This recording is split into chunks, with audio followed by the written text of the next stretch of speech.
নমস্কার বন্ধুরা, আজকে বানাবো আলুর দম। দেখুন, আমি আলুগুলা ধুয়ে নিয়েছি।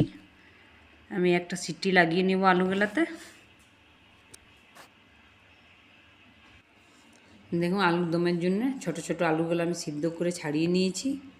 আলু লাগছে, তার সাথে লাগছে পেঁয়াজ কুচি, আদা রসুন বাটা, কাসুরি মেথি, টমাটো, একটু কিশমিশ, একটু কাজু, হালকা পোস্ত আর কাঁচা লঙ্কা আপনারা যদি একটু ঝাল খেতে চান তা একটু দিতে পারেন। তার সাথে লাগছে গোটা জিরে, শুকনো লঙ্কা, কাশ্মীরি লাল লঙ্কা গুঁড়ো, হলুদ গুঁড়ো, লাগছে জিরে গুঁড়ো, নুন, লাগছে গরম মশলা, তার সাথে লাগছে সরষের তেল। দেখুন, প্রতিটা আলুয়ে আমি কাঁটা চামচ দিয়ে একটু একটু ছেদা করে দেবো। ছেদা করে দিলে কি হবে, মানে নুন মশলাটা ভালো করে ঢুকে। এরকম করে প্রতিটা আলুয়ে করে নেব আমি। দেখুন, ছেদাটা করে নিয়েছি প্রতিটা আলুতে। এরপরে এর মধ্যে একটু হলুদ দিয়েছি, একটু নুন দিচ্ছি আর একটু কাশ্মীরি লাল লঙ্কা গুঁড়ো দেবো। দেওয়ার পরে ভালো করে মেখে নেব। মেখে নেওয়ার পরে আমি ওই 2-4 মিনিট আলুটাকে রেখে দেবো, যাতে সবগুলা ভালো করে ভিতরে ঢুকে যায়। হয়ে গেছে দেখুন। এরপরে আমি আলুগুলা ভেজে নেব। দেখুন, একটা ফ্রাই প্যান নিয়ে নিয়েছি। এর মধ্যে আমি একটু সরষের তেল দেব। আপনারা চাইলে এটা সাদা তেলও বানাতে পারেন, কিন্তু কি সরষের তেলে আলুর দমটা ভালো হয় খেতে, ওই জন্য আমি সরষের তেলটাই দিলাম। তারপরে ব্রাশ করে নেব ভালো করে। দেখুন, সব দিকে ব্রাশটা করে নিয়েছি। তেলটা ভালো রকম গরম করে নেবেন।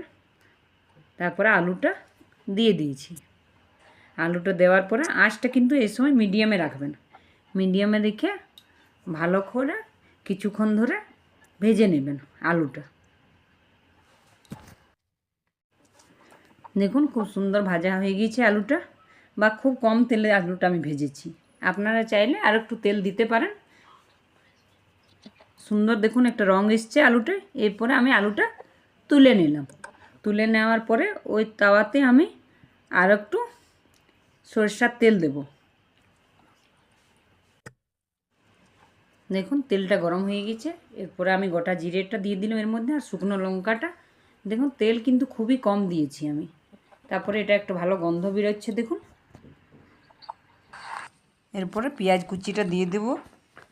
দিয়ে দেওয়ার পরে কিছুক্ষণ ধরে আমি ভেজে নিব।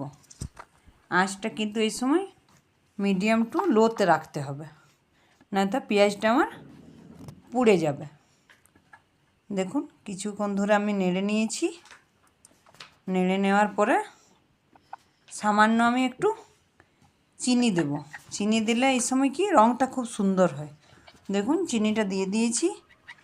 চিনিটা দেওয়ার পরে আমি নেড়ে নিলাম। নেড়ে নেওয়ার পরে আমি যে আদা রসুন আর কাঁচা লঙ্কা বেটে রেখেছিলাম, সেটা আমি প্রায় 1.5 চামচের মতন দিয়ে দেব। দিয়ে দেওয়ার পরে আমি কম আঁচ করে কিছুক্ষণ ধরে নেড়ে নেব। নেড়ে নেওয়ার পরে হলুদ,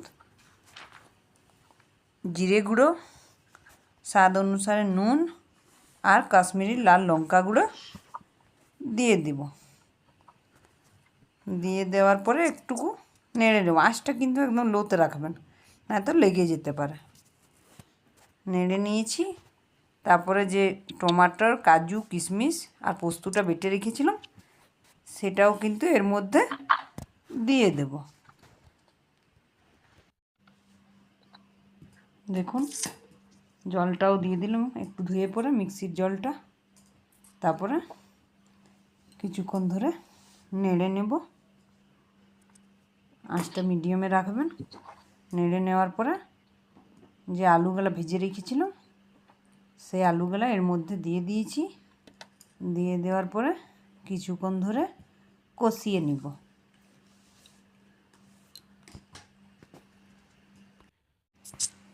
দেখুন, কষিয়ে নিয়েছি। জলটা একদম শুকিয়ে গেছে, কষানোটাও হয়ে গেছে আমার। এরপরে আমি এর মধ্যে জল দেব। ওই মিক্সিতে যে লেগে আছে ওই ধোয়া জলটাই এর মধ্যে দিয়ে দেবো। খুব একটা জল লাগবে না, আলুটা তো সিদ্ধ আছে।